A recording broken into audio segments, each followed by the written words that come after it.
it seems that the early trends are indicating that, the BJP and the Congress, not almost neck to neck. As I said, these are very early trends.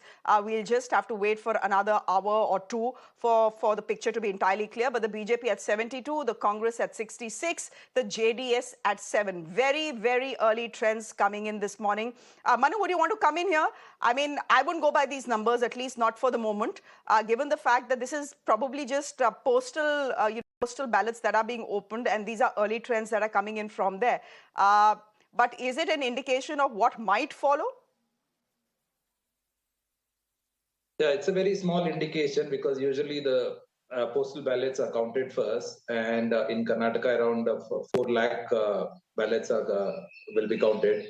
It starts pretty early, and going by the past elections, usually the postal ballots are of the officials who have been working for this elections. They usually vote in the form of postal ballots.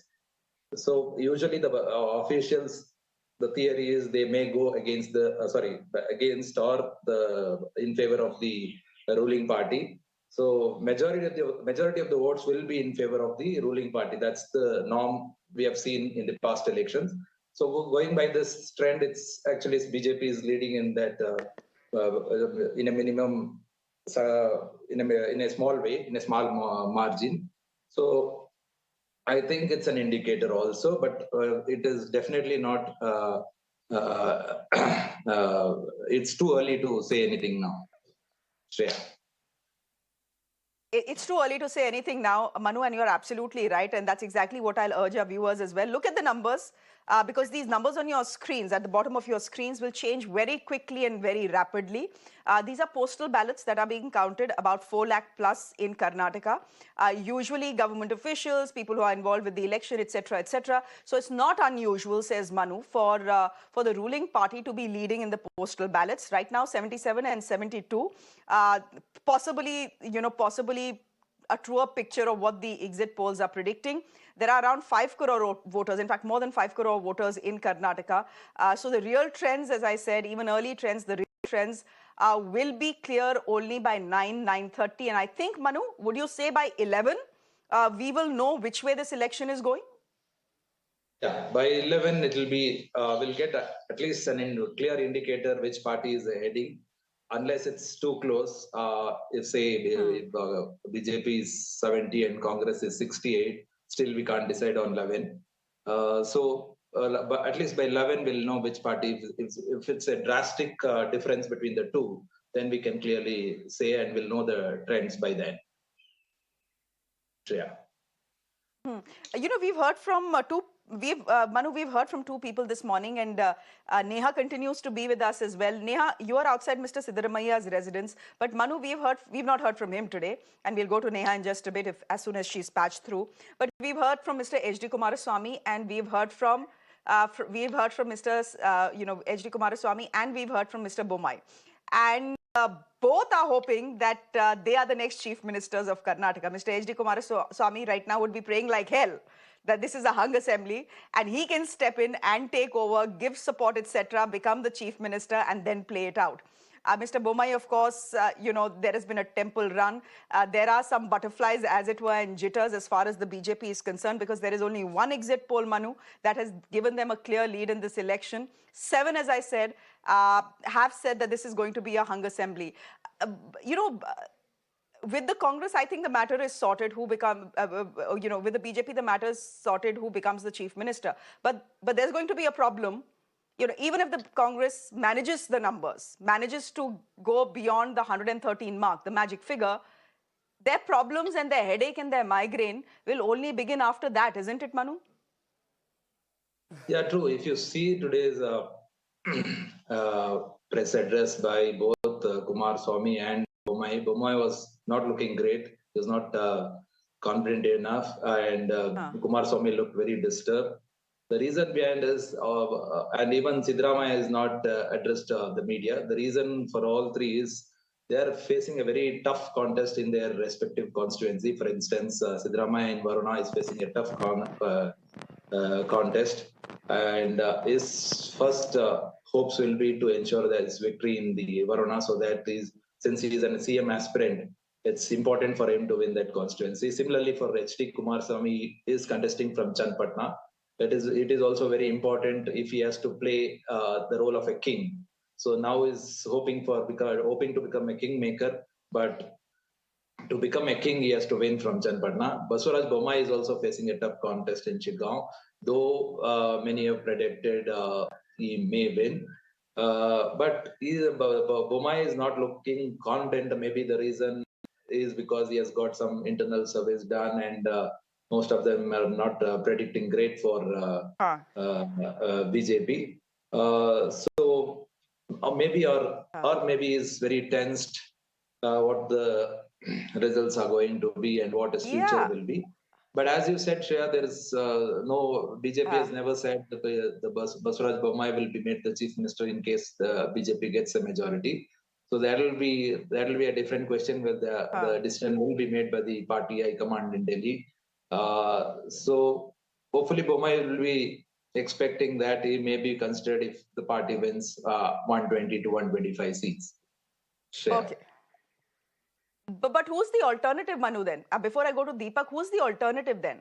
If the Congress decides, if the BJP decides to drop Basavaraj Bommai, and we know that his tenure has been beset with, multiple controversies, including massive charges of corruption. If not Basavaraj Bommai, then who? One thing that the BJP has, though they have not made a proper statement or a categorical statement, most of them have been saying off the record that the next time there will be a Lingayat CM. So there are many probables in that list. So 4 or 5 from it depends. Lot depends on whoever performs and whoever wins this election.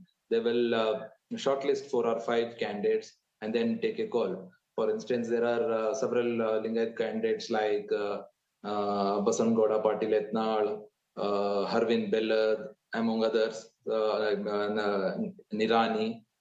Okay. So they may pick one of them, Shreya. Okay.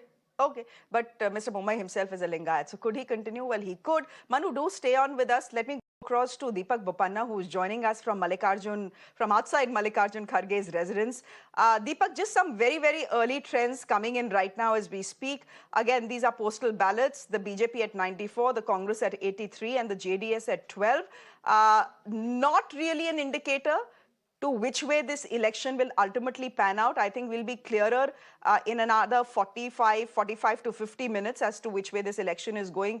And we should be in a good position to say which way this election is going completely at around 11 o'clock. But Deepak, you're outside Mallikarjun Kharge's residence, and I'm fairly certain that everyone in the Congress and the BJP and the JDS actually right now as well are simply just glued to their televisions to see ho kya raha hai.